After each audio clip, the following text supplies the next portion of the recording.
자, 안녕하세요 여러분. 얼마 전에 애플에서 발표가 있었죠. 아이폰 12 맥스가 제 눈에 지금 아른아른 거리는데, 아이폰 12 맥스에 왜 제가 흥분을 했는지 아주 보면은 그 카메라 설명을 하면서 디퓨전이라든지 그 다음에 애플 프로로라든지 그리고 돌비 비전이라든지 뭔가 새로운 테크놀로지를 상징하는 이야기들이 나눴는데, 오늘은 그 이야기들을 조금 설명을 해보면서 왜 아이폰 12 맥스가 왜 이렇게 제 사진 영상을 하는 입장에서 끌리는지에 대해서 한번 이야기를 해보도록 하겠습니다.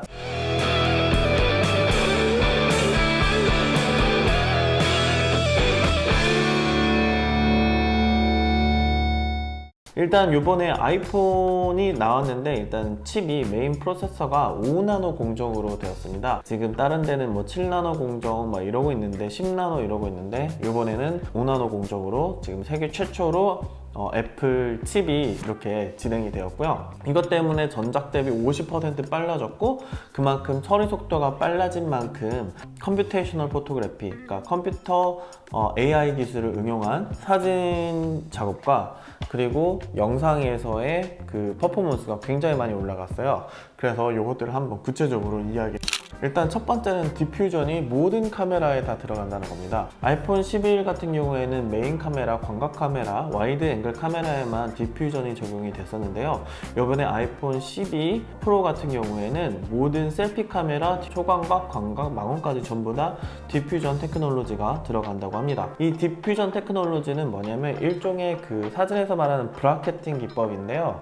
이 단노출 내장과 그 다음에 장노출 내장, 그리고 아주 긴 장노출에서 장노출에서 있던 어떤 색조나 색감 같은 것들을 가져와서 합성을 하고, 그 위에다가 짧은 단노출로 이루어졌던 어떤 샤프니스나 디테일을 가져와서 한 8장에 9장의 사진을 쭉 합쳐 놓아서 만들어 놓은 이미지입니다. 필요한 부분만 AI가 발췌해서 합쳐지기 때문에 일단은 중조도하고 저조도에서 이 디퓨전이 정말 잘 먹히고, 특히 안부에서도 잘 먹히기 때문에 와이드 앵글에서 정말 좋았는데, 이게 지금 모든 카메라, 심지어 셀피 모드까지 들어간다고 합니다. 실은 스마트폰의 한계상 이 센서가 작기 때문에 수광률이 적어가지고 사진 퀄리티를 소프트웨어로 극복을 하는 그런 상황이거든요. 그 기술이 정말 진일보해서 이제는 봐줄 만한 그런 사진들을 찍어내고 있다는 사실, 그리고 그 만족스러웠던 디퓨전이 모든 카메라에 온다는 사실 자체가 저는 일단은 굉장히 마음에 들었습니다. 그렇다고 해서 이거 프로 카메라를 대처하냐, 풀프레임 카메라를 대처하냐, 그건 아닌데, 자, 그리고 아이폰 12 맥스를 보면은 일단은 광각 렌즈, 23mm의 광각 렌즈 같은 경우에는 일단은 렌즈의 조리개가 1.8에서 1.6으로 낮아졌습니다. 그래서 빛을 받아들이는 한 3분의 1 정도, 3분의 1 스탑 정도를 좀 더 많이 받아들일 수 있는 그러한 렌즈가 되었고요. 아이폰 12 맥스 같은 경우는 센서 사이즈도 커졌습니다. 그래서 총 전작 대비 와이드 앵글로 봤을 때 아이폰 11 프로 대비 87%나 빛을 더 많이 받아들일 수 있는 그러한 상태가 된 거죠. 그래서 센서가 커졌기 때문에 일단은 안부라든지 중조도에서 그 다음에 저조도에서 훨씬 더 양질의 퀄리티인 사진을 뽑아낼 수 있다는 거죠. 근데 아까 말씀드렸듯이 디퓨전 기능을 활용을 하기 때문에 센서에서 오는 한계를 많이 소프트웨어로 채워놨다라고 보시면 될 것 같습니다. 자, 그리고 이렇게 올 때 조금 이 갤럭시가 그랬죠. 센서 사이즈를 크게 하다 보니까 AF가 이제 심도가 좀 발생을 해가지고 AF가 좀 잘 안 맞는 경우가 있었어요. 그런데 특히 이제 저조도에서 이제 AF를 잡을 때 애플이 요번에 같이 넣어놓은 게 라이다 센서입니다. 라이다 센서는 다른 게 아니고 레이저 광선을 쫙 쏴가지고 레이저가 다시 돌아올 때 속도를 계산을 해가지고 공간을 매핑할 수 있는 그러한 기술인데요. 나사에서 화성 탐사할 때 썼다고 했죠. 이 라이다 테크놀로지, 라이다 카메라를 집어넣었기 때문에 저조도에서도 AF를 정확하게 잡을 수 있는 보조 장치가 생긴 거예요. 그래서 넓은 센서 사이즈에서 혹시나 모를 AF 속도가 떨어질 거를 라이다 센서로 받쳐주는 거죠. 그래서 더 커진 센서로 촬영을 할 수가 있어서 일단 이미지 퀄리티가 올라갈 거고요. 아이폰 12 맥스에는 렌즈 손떨방이 아닌 센서 시프트 손떨방이 들어가 있습니다. 센서 시프트가 이 센서가 좌우 상하 움직이는 건데요. 이게 그 손떨림 방지, 물리적 손떨림 방지의 원리는 관성을 이용한 겁니다. 그래서 무게가 조금 더 나가면 나갈수록 손떨림 방지가 훨씬 더 잘 되거든요. 아이폰 12 프로 맥스 같은 경우에는 무게가 가장 무거운 아이폰임에도 불구하고, 그리고 이 렌즈의 무게보다 센서의 무게가 좀 더 나을 거라 생각이 되어져요. 제 추측입니다. 전반적인 어떤 메커니즘과 통해서 손떨림 방지를 잡아주는 것 같은데, 제가 볼 때는 애플에서 소프트웨어적으로 자이로 센서 데이터를 가지고 그거를 한 1초에 5,000번 정도 보정을 하는 것 같아요. 이 보정을 그렇게 하게 되면은 정말 부드러운 시네마틱한 그러한 핸드헬드 영상을 찍을 수 있다고 주장을 하고 있습니다. 그래서 좀 기대가 되는 부분이 이제 그런 부분이에요. 자, 아까도 잠깐 얘기했는데 라이다 센서 아까 말씀드렸듯이 매핑할 때 사용을 할 수가 있고 AF에 도움을 주고, 그 다음에 야간 인물 사진 찍을 때도 도움이 됩니다.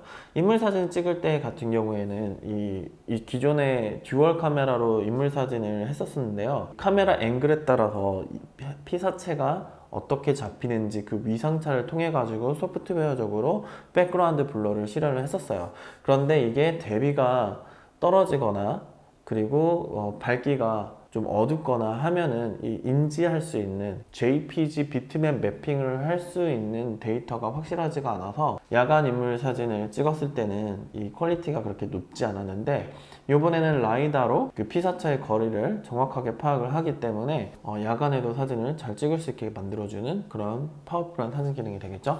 그리고 일단 화각도 아이폰 프로 맥스는 망원이 65mm로 늘어났습니다.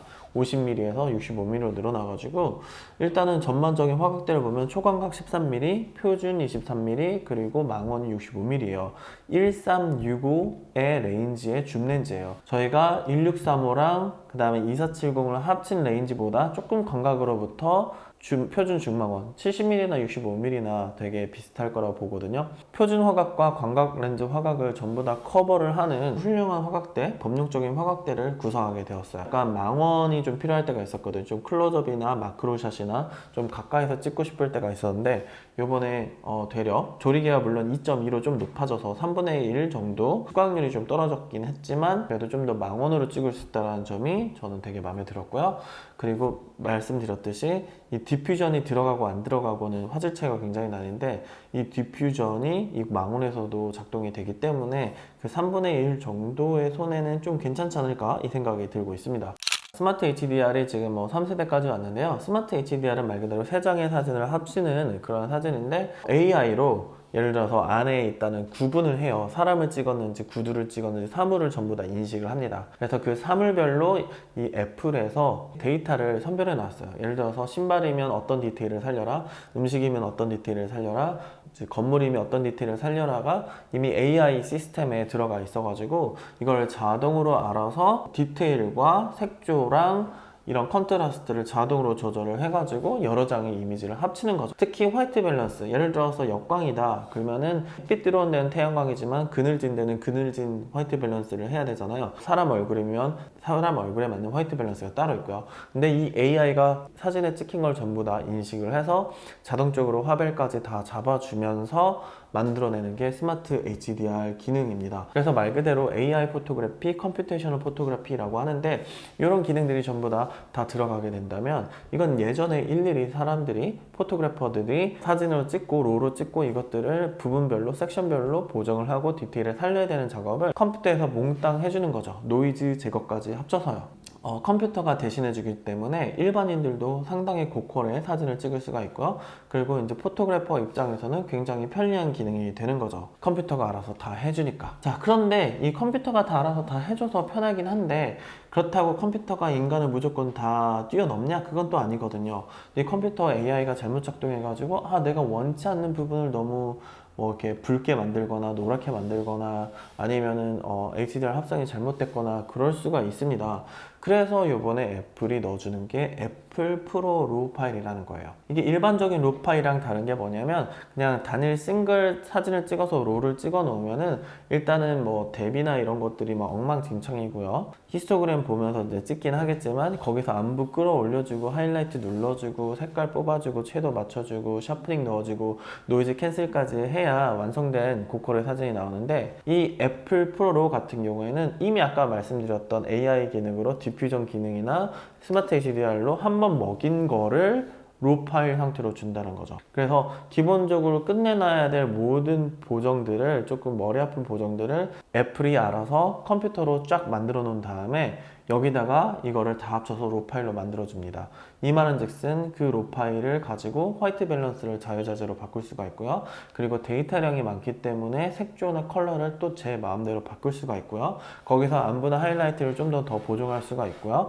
그래서 보정 관여도를 엄청나게 높여줄 수 있는 로우 포맷을 아까 말씀드렸던 컴퓨테이셔널 포토그래피가 합쳐가지고 준다는 점이 굉장히 효율적이라는 거죠.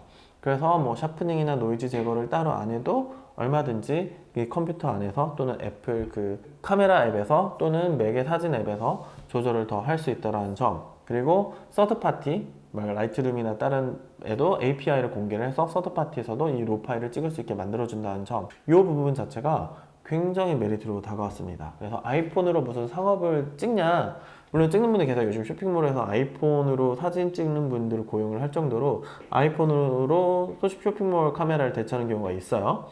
프로들이 봤을 때 좀 아쉬웠던 부분을 컴퓨터로 소프트웨어로 쫓아왔다는 점이 일단은 굿뉴스 오브 굿뉴스이고, 프로라는 이름에 걸맞는 기능을 넣어주지 않았나 이 생각이 좀 듭니다. 사진이 없을 때는 제가 가지고 있는 핸드폰 카메라가 베스트 카메라예요. 그걸로 뭐라도 최대한 고퀄로 남길 수 있게 만들어준다는 옵션 자체는 정말 좋은 옵션이라고 생각이 됩니다. 자, 그리고 또 한 가지, 돌비 비전이 들어갔어요. 아이폰 프로 모델에 돌비 비전이 다 들어갔습니다. 그런데 아이폰 12는 30프레임, 4K 30프레임까지만 되고, 아이폰 프로 같은 경우에는 4K 60프레임까지 지원을 합니다. 아이폰 프로 맥스는 일반 광각 카메라가 아까 말씀드렸듯이 센서도 더 크고, 그리고 조리개가 전작 대비 더 밝아졌기 때문에 프로 맥스가 훨씬 더 고퀄의 영상을 찍지 않을까 하는 생각이 들고요. 그리고 이 돌비 비전 HDR 같은 경우에는 10비트로 되어 있습니다. 돌비 비전 같은 경우는 여러 가지 HDR 포맷 중에 하나예요. 보통 저희가 HLG나 HDR 10이거나 그 다음에 돌비 비전이거나 전부 다 이 세 개가 메이저 그 HDR 포맷이거든요. 그 중에서도 이제 돌비 비전이 이제 헐리우드 쪽에서 많이 사용되어지는 스탠다드 중에 하나예요. 근데 이 돌비 비전 스탠다드는 보통 최소한 4K여야 되고, 그리고 10비트여야 되고, 그 다음에 이 돌비 비전을 구현할 수 있는 모니터가 최소 500니트 이상이어야 되는데 아이폰 12 프로는 800니트고, 그 다음에 순간 최대 피크 밝기가 1200니트까지 올라가기 때문에 HDR 디스플레이를 재현할 수 있는 아이폰 자체가 된 거죠. 그래서 HDR 컨텐츠를 아이폰에서 편집을 할 수 있고, 이거를 파이널 컷에서 바로 에어드랍을 보낼 수 있는 그러한 워크플로우까지 다 만들어 놨다는 것 자체가 정말 메리트가 있었고요. 10비트 영상 시대가 열어졌다는 게 너무 마음에 드는 거예요. 지금 뭐 소니에서 나온 ZV-1이나 캐논이나 10비트 영상 되는 어떤 컴팩트 바디가 거의 없어요. 10비트를 찍으려면 최소한 아이폰에서 10비트 영상을 찍게 만들어준다는 거는 제가 볼 때는 컴팩트 라인 비디오 계열 중에선 탑이지 않나. 컴팩트 카메라 다 싸잡아 먹고, 뭐 고프로나 액션캠 다 싸잡아 먹고요. 싸잡아 먹는 게 좀 어감이 이 영상러들한테는 되게 굿뉴스이라, 이게 얼마만큼 효용성이 있고 얼마만큼 컬러를 뽑아주는지는 만져봐야 알겠지만, HDR 촬영 기법은 노출을 두 장을 찍습니다. 하나는 안부를 향한 노출, 하이라이트를 향한 노출을 두 개 동시에 찍어서 합쳐주는 거예요. 4K 60프레임을 찍는다는 거는 초당 120장을 찍는 거죠. 두 장씩 합쳐주니까 60프레임이 나오는 거예요. 그러니까 초당 120, 4K 120p를 찍어가지고 짜자자작 합쳐줘서 돌비 비전 HDR로 만들어준다는 점. 그러니까 엄청난 프로세싱 파워로 요것들을 만들어준다는 것 자체가 일단은 굉장히 마음에 들었습니다.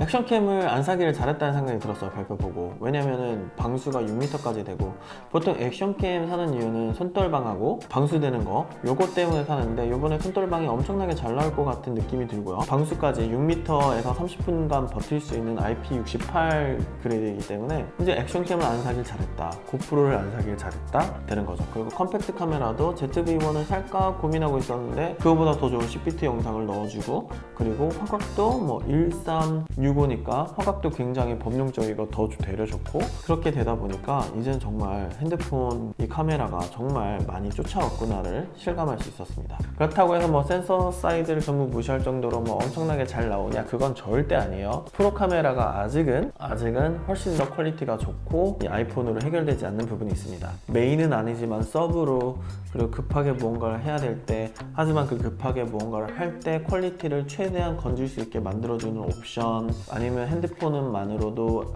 액션캠이나 컴팩트 카메라의 니즈를 어떻게 보면은 다 충당하겠다 하시는 분들한테는 정말 메리트 있는 카메라 성능이지 않나. 특히 아이폰 12 맥스가. 그래서 아이폰 12 맥스를 저는 기다렸다 살 예정이고요. 얼마만큼 이게 좋아졌는지는 제가 또 써보면서 리뷰를 해볼 예정입니다. 아이폰 12 맥스 카메라 테크놀로지에 대해서 이야기를 해봤는데요. 다음 시간에 흥미로운 정보로 찾아뵙도록 하겠습니다. 감사합니다.